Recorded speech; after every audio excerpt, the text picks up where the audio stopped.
যত্ন না করলে আসলে কোনো কিছুই ঠিকমতো থাকে না। যেমন আগে আমার এই বাগানটা অনেক সুন্দর ছিল। কিন্তু বিগত কয়েক মাস ধরে যত্ন নেওয়ার না কারণে বাগানের অবস্থা খুবই খারাপ হয়েছে। তাই আজকে আমি চলে এসেছি বাগানের যত্ন নিতে। হ্যালো, দিস ইজ নুরাইন নিশান। তাই সবার আগে আমি আমার কাজে লেগে পড়েছি। এক, এক করে এখন আমি সবগুলো গাছকে সরিয়ে নিব।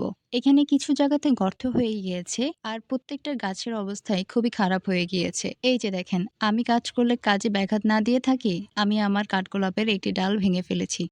আর ঠিক সেই ডালটাই ভেঙেছি যে ডালে অনেক সুন্দর, সুন্দর ফুল ফুটেছে। এই হচ্ছে গাছের করুণ অবস্থা। ফুলগুলো দেখেন কত সুন্দর করে ফুটেছে এবং কতগুলো কলিও চলে এসেছিল। কিন্তু আমার কারণে সব শেষ হয়ে গেল। এখন আর কি করার? নতুন করে আবার কাজে লেগে পড়েছি। বৃষ্টির কারণে টবগুলো মাটি থেকে উঠাতে আসলে অনেক কষ্ট হয়ে যাচ্ছে। কিছু, কিছু টব তো ভেঙেই গিয়েছে। যেমন এই টবটা দেখেন, এই টবটা অর্ধেক শেষ। এখন আমি সব টব সরানোর পর এই জায়গাটা ঝাড়ু দিয়ে পরিষ্কার করছি।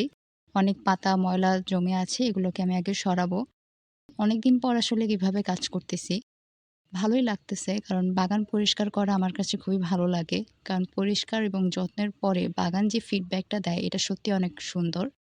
আমি বালি দিয়ে জায়গাটাকে সমান করে নিব, যাতে করে আমি সবগুলো গাছ রাখলে দেখতে সুন্দর লাগে। আমার বালি দেওয়া শেষ হয়ে গিয়েছে, তাই এখন আমি সবগুলো গাছকে রাখা শুরু করেছি।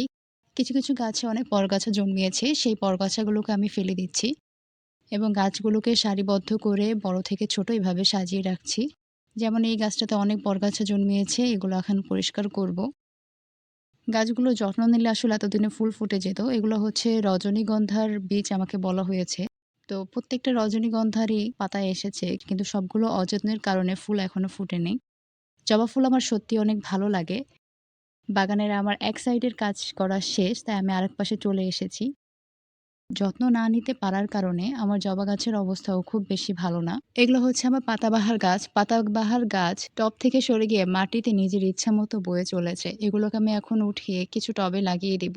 এখানেও ঠিক অনেক পাতাবাহার গাছ জন্মিয়েছে, যার জন্য হচ্ছে আমি এগুলোকে আস্তে, আস্তে করে সরিয়ে দিচ্ছি। যেহেতু একটা বৃষ্টি হয়েছে, তাই গাছ অনেক বেশি, বেশি করে বেয়ে চলেছে নিজের ইচ্ছামতো।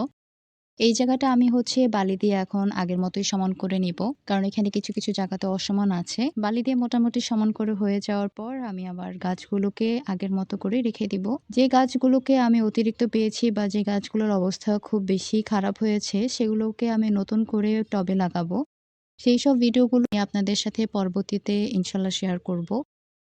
মোটামুটি এখন আমার বাগানের অবস্থা আমি মনে করি আগের তুলনায় অনেকটাই ভালো। আপনারাই বলেন কেমন হয়েছে? অন্যান্য ভিডিও আমি আপনাদেরকে দেখাবো।